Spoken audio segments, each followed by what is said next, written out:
Hi everybody, how's it going today? My name's Teresa Louise and today I'm quilting some more still on the same one as in my last video, the Cougar panel. And so I thought I would just have you join me again and we'll see how that goes. Still going to have some of the same issues of being able to see what I'm doing. I will try and bring you closer and so you can actually see the pattern. I tried flipping the view, and when the video is flipped, then it's constantly trying to focus more than it does on this way. So I don't know about you guys, but that's really irritating when a camera just constantly trying to focus in and you're trying to watch, and all of a sudden your eyes, the screen goes blurry, and then you're like, oh. At least I am. So, anyhow, let me grab a stool here for a minute. As you can see, I have a back brace on today, so kind of hoping that helps a little bit. And so, here's where I'm at. I got quite a bit done. I'm down about to the middle of the panel, so I need to address around the panel and in the panel before I move down any further, because otherwise I'm worried about puckering, and I don't want to do any basting stitches through the panel because that's just going to leave holes. And so I gave it some thought about what I'm going to do here on this border and what I'm going to do in these two black borders. And I still haven't decided about this black borders. I'm of two minds on it. One is, those picture frames, they're kind of on the countryside or western side. A lot of times that black around the frame, that's set in, is like velvet. And so I kind of look at that like this could be velvet. So maybe I don't want to put anything on there and just let it stand alone. If I don't, it's going to pucker up a little bit, but not that much, I don't think, And even if it does, well, I don't think it'll ever pucker up a lot because of the batting I'm using, but once it goes through the laundry and all that, it'll pucker up or it'll fluff up a little bit, but that might not be a bad look. So the other thing I thought about is, some of those frames have like a rope glued in on them, and I thought that would look cool, but I've never quilted a rope. I'm not sure how to quilt it to make it look like it is a rope. And so I've been kind of sketching, doing some sketches on that. So I know, anyway, I was going to try and talk to you about it, but I think I'll just try and do some more sketches. I don't have to do these before this inner border or before this, so if I decide I do want to come back, I can do that. The other thing I thought about doing is like doing a small parallel line where they're about 1/4 of an inch apart from each other, and it will be with this light brown thread, and the thread on this black would kind of look goldish, I think. And then in between those parallel lines, doing little circles. That might look cool. And if this was my quilt, I probably would do that. In fact, if I won it, I probably would put it back on here and put those circle, do something in there, but I don't know, maybe not. I just, I want it to be pretty. That's the ultimate goal. I want people to, when they look at it, they want it, So the more I can do to it at this point to enhance what is already here, is my goal. I don't like taking away from the quilt.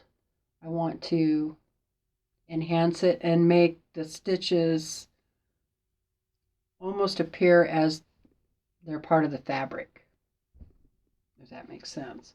Okay, so I got to get to work.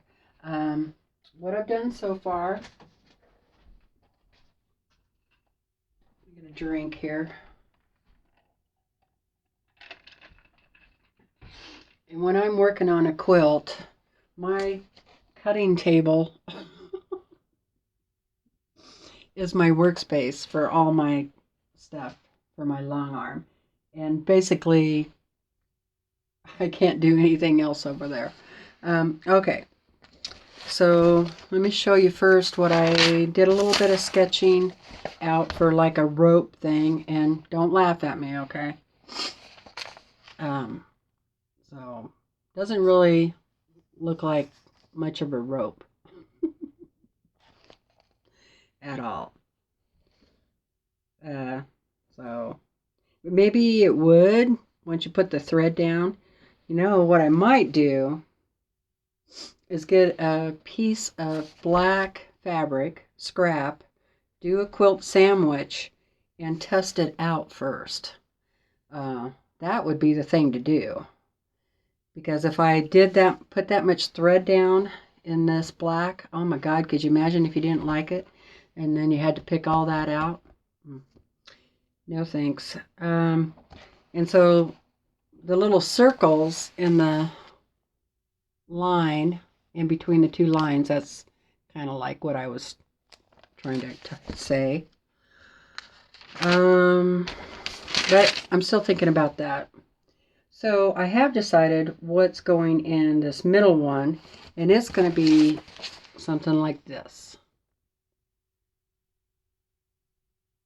Okay, so this really will correspond or is similar to the leafy meander that I did in the cream parts of the quilt. So one of the things I heard at the very beginning of my journey into quilting, when I was watching a lot of YouTubers and reading books, is one gal said, if you're having a hard time deciding what to quilt, pick 5. Or even in the beginning, when you're practicing, pick 5 designs that you like and practice those. And just do those. Yeah, and you don't have to put all 5 of those designs on every project you do.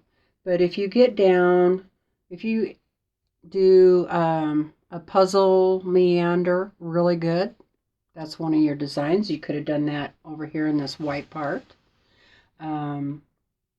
If you get really good at feathers, that could be one of your designs. You just do feathers.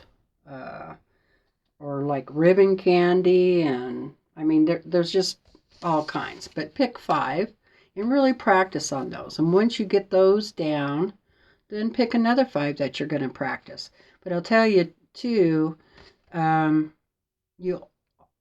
matter what you practice today, you will need to practice it again before you quilt it out. At least I think you do. I do. And because I might go a month or 2 in between doing feathers. Maybe the quilt that I'm doing, either the person doesn't like feathers, or the quilt wouldn't look good with feathers, or something. I know, I can't imagine. But so before you do feathers again, you should practice doing that. And you can either do the practice sandwich on from your long arm or from your sit down machine. To me, there's not that much difference. You know, I think I told you I started out on a domestic machine, and when I moved over to the long arm, I did not have a bit of problem at all. Not at all. So I don't know if other people have. You know, I know there is the difference that I'm on the domestic machine, I'm pushing the fabric around the machine, and here I'm pushing the machine around the fabric. The one thing, I would like to get those little handles that are closer, so when you're doing those really detailed work that I could be down closer to it. And I don't know if you can, if this machine you can install that or not.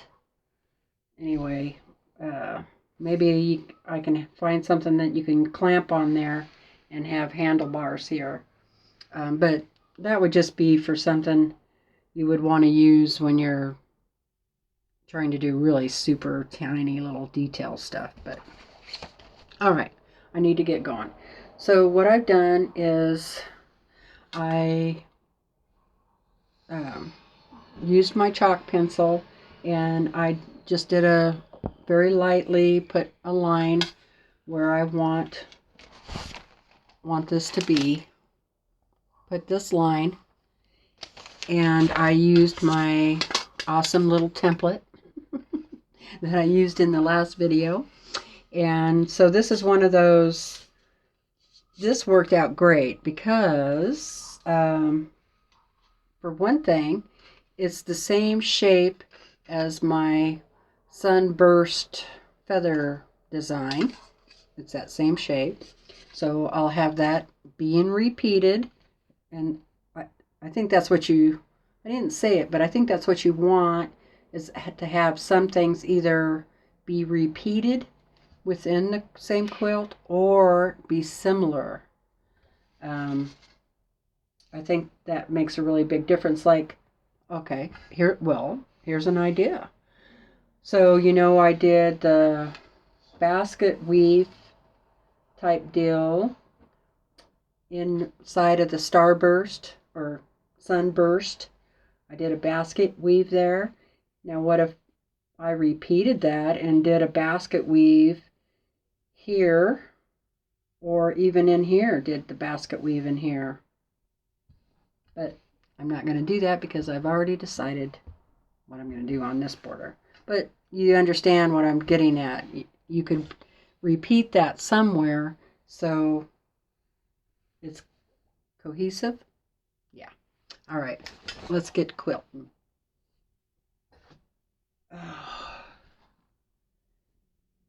I'm a chatterbox today. It's early in the day, somewhat early. It really cooled off last night here. Compared to yesterday, it was hot, hot, hot. Well, hot to me. But today it really cooled off, and it's, oh, looks like it's going to rain. It's overcast out there. Anyway, are you guys ready? Here we go.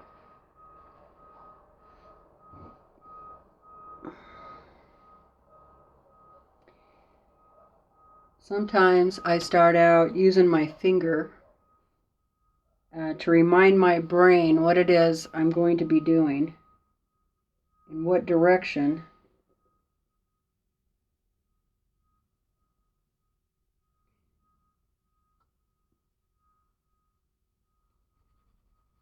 This, I drew that one on there wrong. Now that's something to look funny. I want this to go loop in. Alright, so I'm going to have to bring my thread all the way up here. And then come back in and do a loopy. And then do my feather. Alright, here we go. Let's see. Make sure my machine's on what I want it to be on, which is cruise.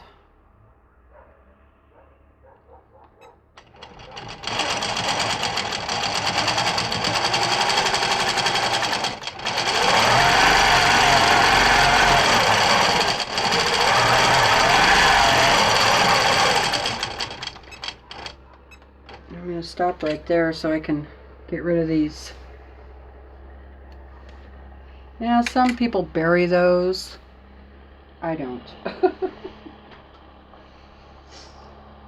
I have tried it and honestly don't see that much of a difference.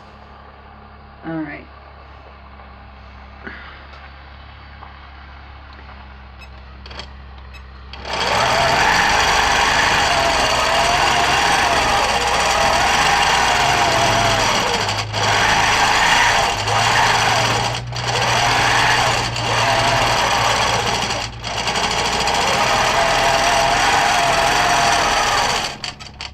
Okay, I'm going to have to stop right there and do two things. Number one, I'm going to get my magnifying light out and check my stitches. And number two, I'm going to roll the quilt back. So you guys just talk amongst yourselves there for a minute.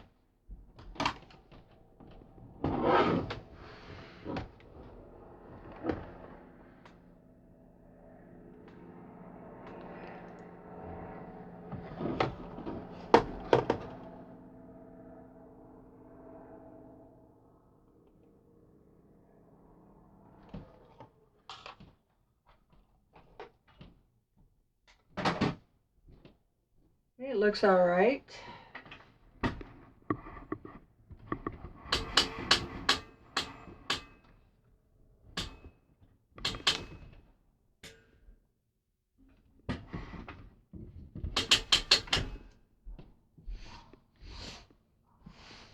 All right. Let's see, I need to come back this way and do that circle.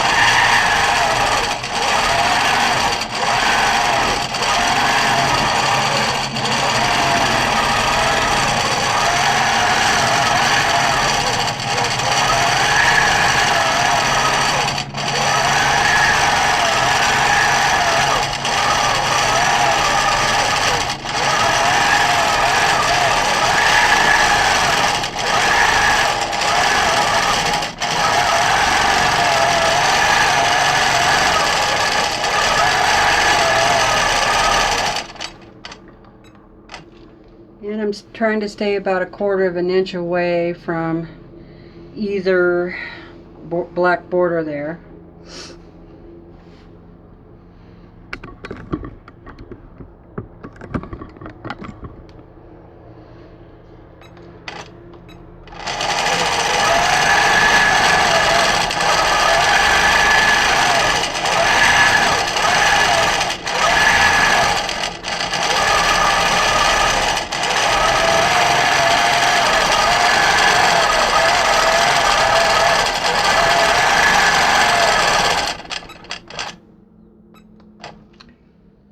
I think I'm going to have to move the camera down.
Okay, I can get one more feather in there, and then I will need to do something different. I'm going to roll this just a little bit.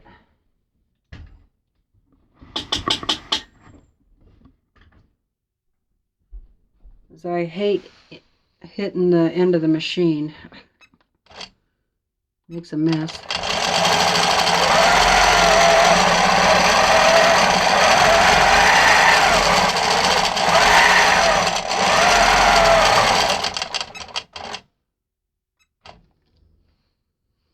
Okay, I made that leaf a little small, so I'm going to have to put another loopy in here before I move on to that next one, which that's no big deal. That'll probably look good.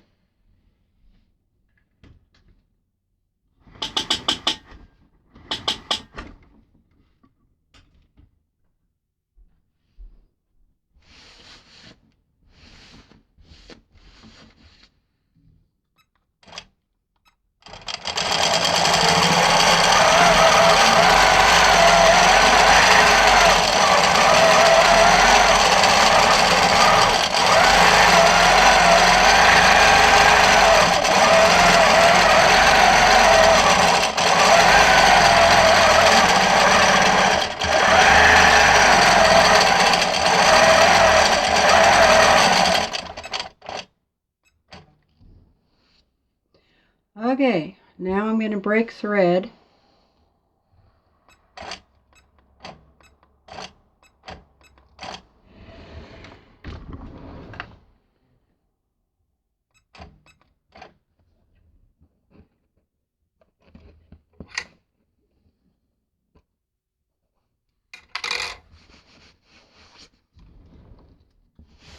Yeah, that looks pretty good. I like that. I think it goes well with the leaf pattern that's already in the fabric.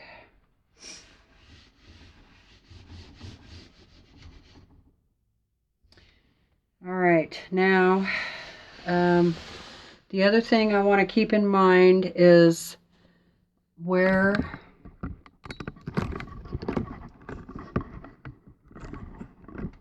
I have basted the outside of the quilt, how far I can go. Because if I do too much in here and I don't have this side quilted, which I don't have the rest of this quilted out yet, you see. So I would only be able to do this part of the Cougar. And I want to start down here. So that means I'm going to have to quilt some more of this and baste my edges. Because if I don't do that, it'll pull all this fabric in this way, and then it'll either make this really tight or, you know, it'll shift around too much. It just doesn't work right. Take my word for it. So, how are we doing? Oh, hey, it's only been 24 minutes. Let me see if I can bring you closer so you can see that pattern on the quilt without making too much noise with the mic.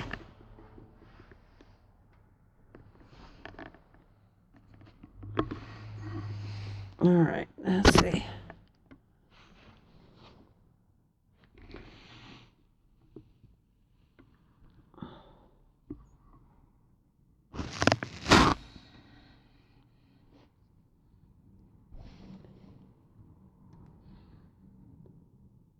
There. You can kind of see it, I think. Yeah. All right, I'm going to baste.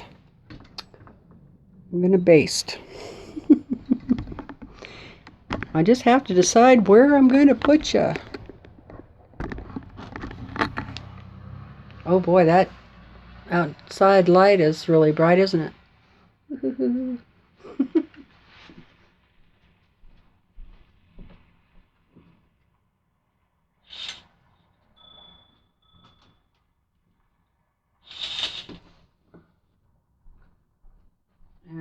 That's a little better, huh?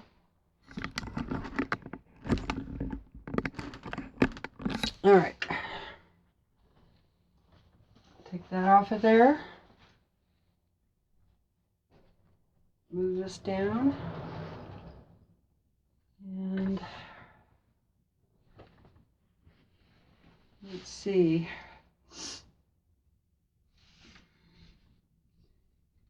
I could probably do half of this block.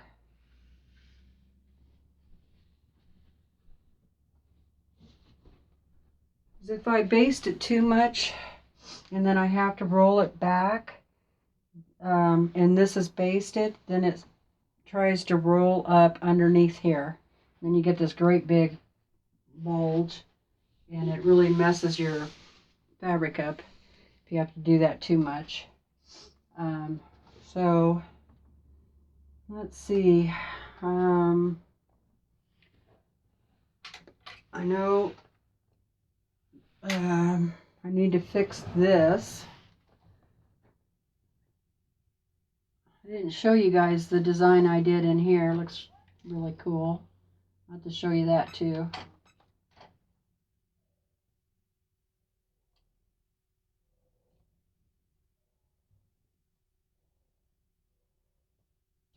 It's starting to feel tight. I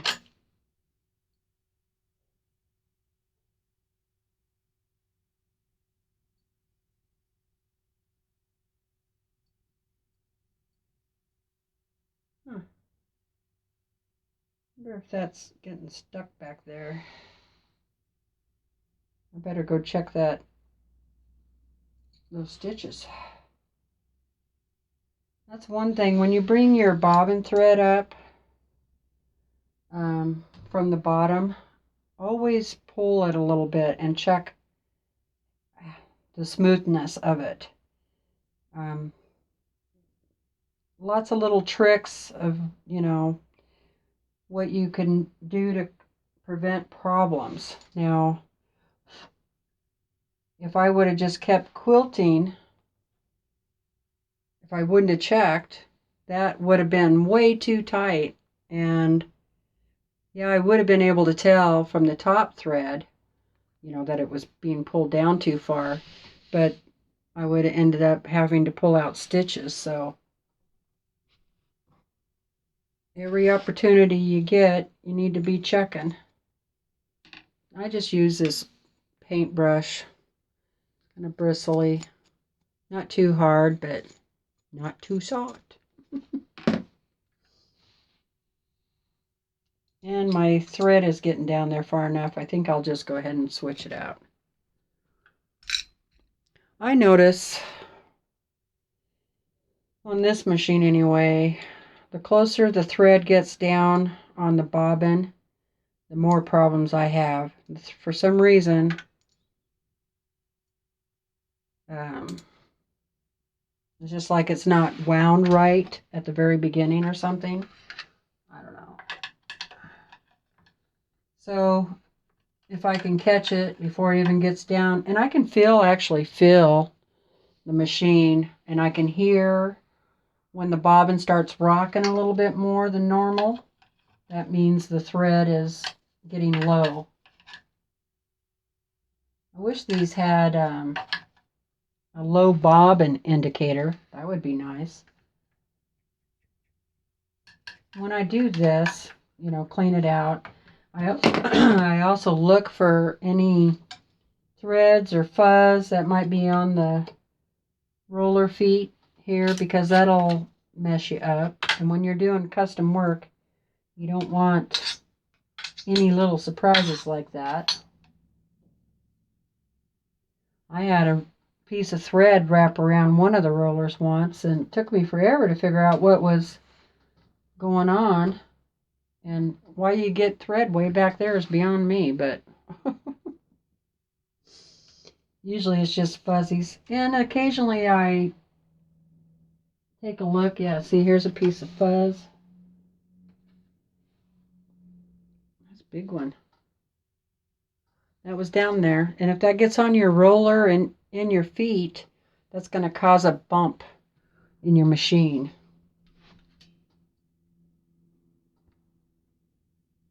I don't see any others. You know, in between quilts, I vacuum everything down really good. And I clean my feet, my rollers. All right, so I got that.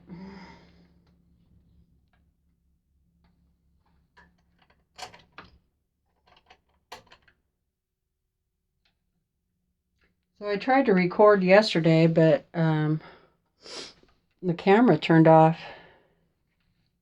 by itself. And so I just deleted it. What I figured out is because of my storage space, I only have so much time that I can record.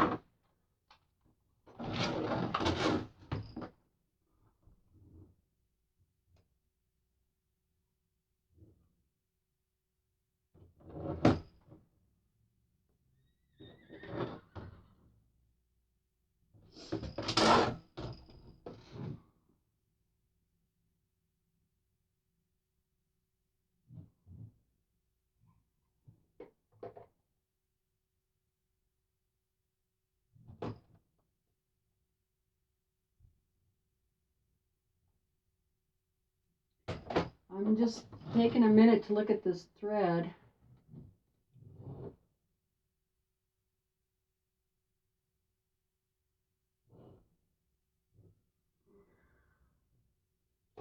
Yeah, it was starting to change, but not real bad. Not bad enough to where I got to take it out. A lot of times, if you take like a spray bottle and a brush, lots of spray, and maybe an iron, those fibers will relax into each other and makes a big difference. But if you see a lot of eyelashes either on the back or the top, you need to pick that out because no amount of water is going to help that.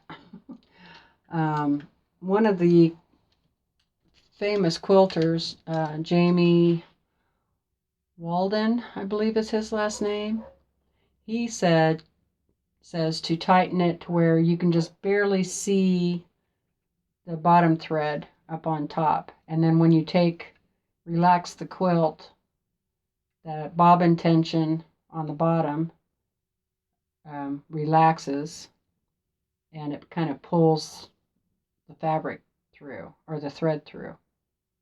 I don't know. But I would rather see a little bit more of the bobbin on top than on the bottom. So, all right, what are we doing here? So now I need, because I put a new bobbin in there, I'm going to check the tension.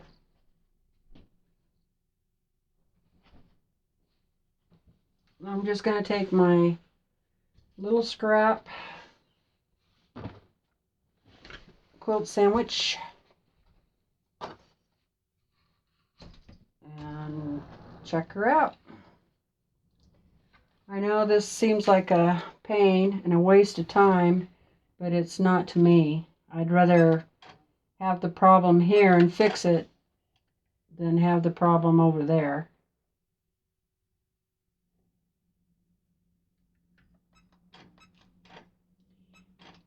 And I probably go through more thread than the average person, but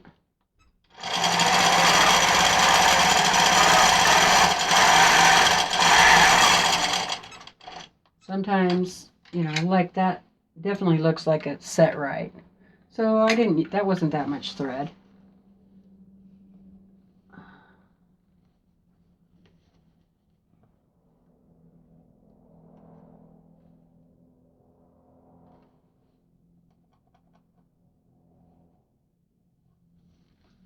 All right, looks okay to me. looks all right to me.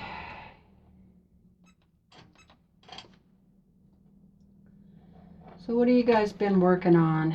Anything fun? I haven't even gone over to any of the groups on Facebook and seen what everybody was working on.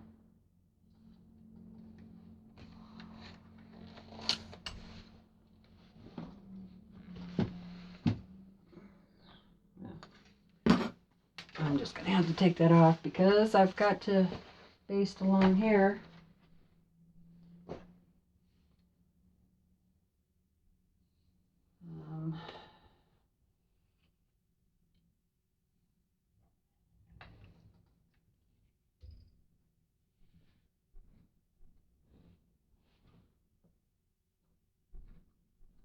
Yeah, I'm going to go at least half.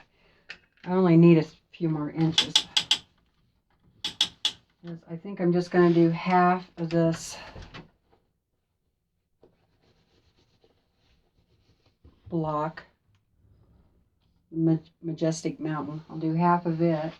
That way it'll get me right about in here where I can outline this cougar. Oh.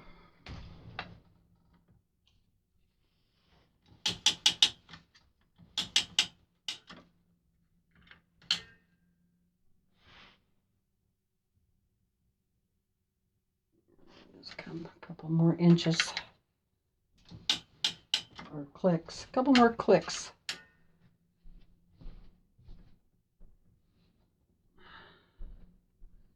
Then what I do is I pick this up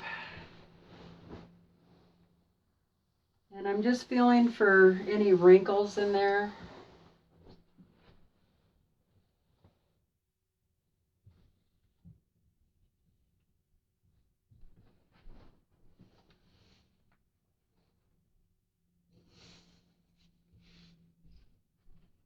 And then I'll bring this back down. I always start in the middle.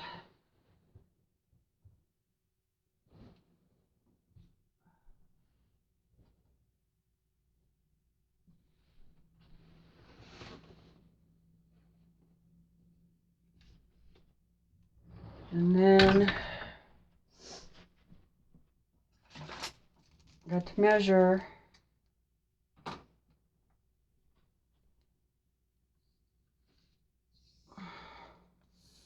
Lots of processes here.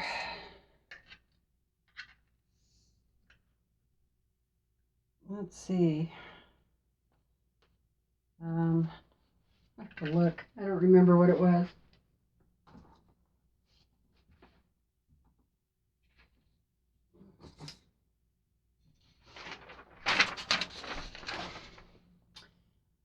Left side, 18 7/8. 18 7/8. That goes way over here.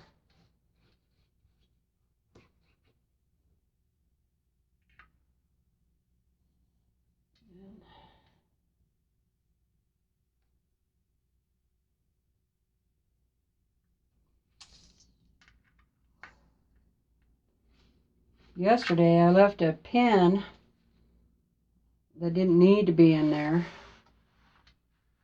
And I went like that and scratched the outside of my little finger and put a big poke right there. Luckily, I got my hand out of there before it started bleeding all over this quilt.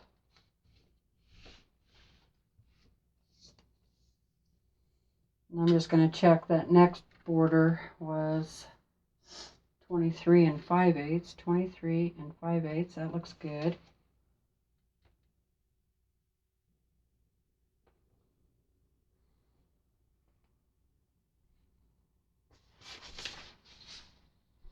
And I'll come down here and do this one. 16 1/8.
next border.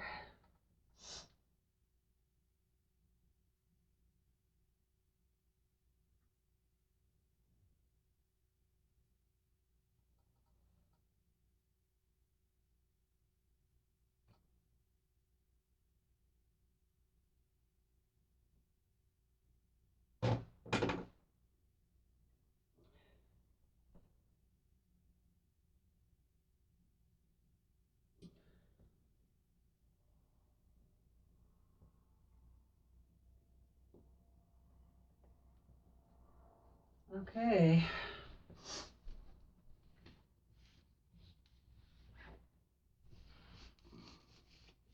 Looks good.